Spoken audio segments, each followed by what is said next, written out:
geeky darlings. This is the Repressed Geek coming to you live from Vermont, where it's snowy, cold, and disgusting. I wish it was sunny and 70. We are looking forward to some really exciting shows coming up in later this winter and early in the spring. We have Walking Dead coming back February 8th. I can't wait. Most people are excited about Valentine's Day. I myself am excited about seeing Rick and Daryl again. We left them with Beth dead, Bob dead, and Eugene might be dead soon if once everybody finds out he's been lying. Agents of S.H.I.E.L.D., which is really one of my favorites. My husband and I got to go to the Agents of S.H.I.E.L.D. panel at Comic-Con in October in New York. Very exciting that Greg just showed up during the middle of it, and we got to see one of the shows with thousands of other geeks, all oohing and awing at the right times, laughing and clapping like we do normally in our living room, but with a whole bunch of people in the same room. It was very cool. Now we leave them with Trick being dead, who for me was actually one of my favorite characters, and I was really sad that his character was gone.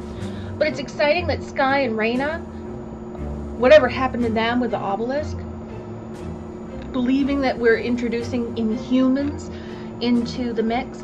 And who the hell is this eyeless man that we saw in the last frame? It's really disturbing. And then coming up in April 12th, we have Game of Thrones, where death, sex, and mayhem run rampant.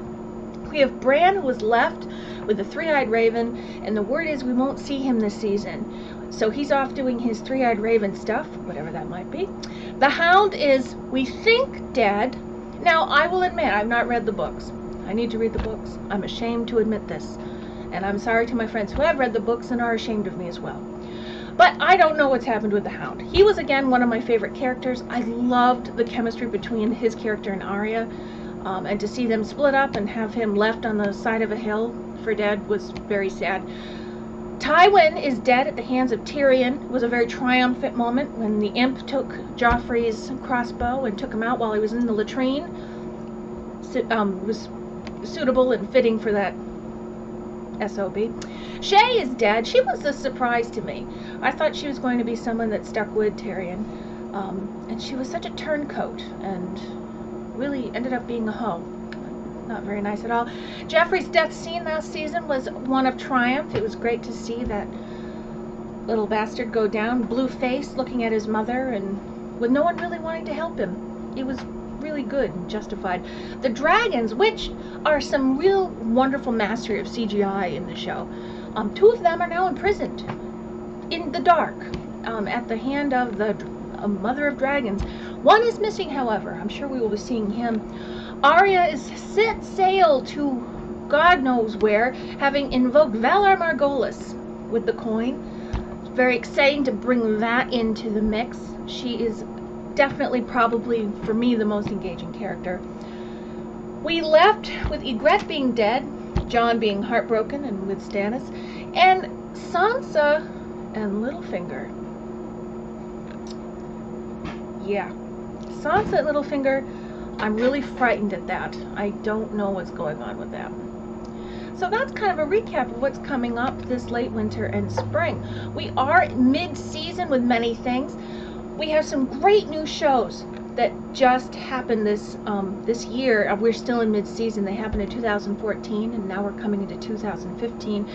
The Flash was one of those breakout shows for me. I wasn't expecting to like it as much as I do, especially being someone who was not involved with the comic books, not grown up reading them or knowing much about their universe. I love that. The actors are engaging. I love the young man who's playing the Flash. He's believable in his character.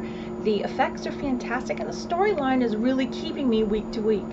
Agent Carter, for me, I think of the new things that have come out, is really the top of the list for me. I love the backstory. I know it doesn't have a lot of the superhero element that people are looking for in the Marvel Universe. I love the pure grit of the show. It's showing ingenuity of people as opposed to people with superpowers. I love the actress playing Agent Carter. She's believable. They've found someone who can go back in time and look the part, and she's just wonderful. And I love the chemistry that she has with Jarvis. Gotham is another one with backstory that I'm thoroughly enjoying. I don't know so much of the backstory in Batman. I like that we're not probably going to meet, quote, Batman, unquote. I like that we're getting to know all these other people. And the Penguin has really become the star of this season. And I wonder how they're going to take that into the next season. Yes, it's been renewed, just like The Flash. Pretty psyched about that. One show I'm incredibly passionate about is Constantine. I was one of the only people in the world that actually liked the movie, but I liked the premise of the movie more than the actual movie. And now that I'm seeing it realized in a television show, more like the comic book, I'm really liking what they're doing with it. My fear is that it's too dark for the general populace. Constantine really deals with some very dark subject matter. It's dealing with humanity, and a lot of it's really not beautiful places, in the dark places that people go. It's also bringing in a lot of religion, myth, history. I love all of these things put together into one show, and I have to say that the attention to detail is incredible. The actors, I think, were picked really well. We're starting to get to know them more, and it might be what happened in the beginning of the season. There was no one to grab onto and to really like, and they finally start to do that with Chaz, where we know about his daughter, we know about his family. I think people need something to grab onto. We still don't know if it's coming back. It's very tense for those of us who are really enjoying the series. I can only imagine how tense it is for the actors and the crew. They're very active on Twitter, and if you like the show, make sure you get on there and hashtag Save Constantine. It's really, there's quite a movement on there. Agent Carter, going backwards here. Agent Carter is being put out there as a mini serial or a mini series. I'm hoping they bring her back. I'm hoping that maybe she will be the stepping stone at mid-season for Agents of S.H.I.E.L.D. because I like it. It gives me some ideas as to what has happened in the past. They refer to her in the Marvel Universe, not often, but enough that we all know about Agent Carter. So I think that it could really be tied in nicely if they just keep her coming back mid-season every year. That's my uneducated vote on that. Well, thank you for tuning in this week. If you have anything in particular you'd like me to talk about, feel free to leave it down there in the comments. Also, there's a subscribe button right down there. Feel free to subscribe, share, like, and look me up on Twitter. And also, I have a blog, therepressedgeek.com. Thanks so much for tuning in today, and I hope you have a very geeky day.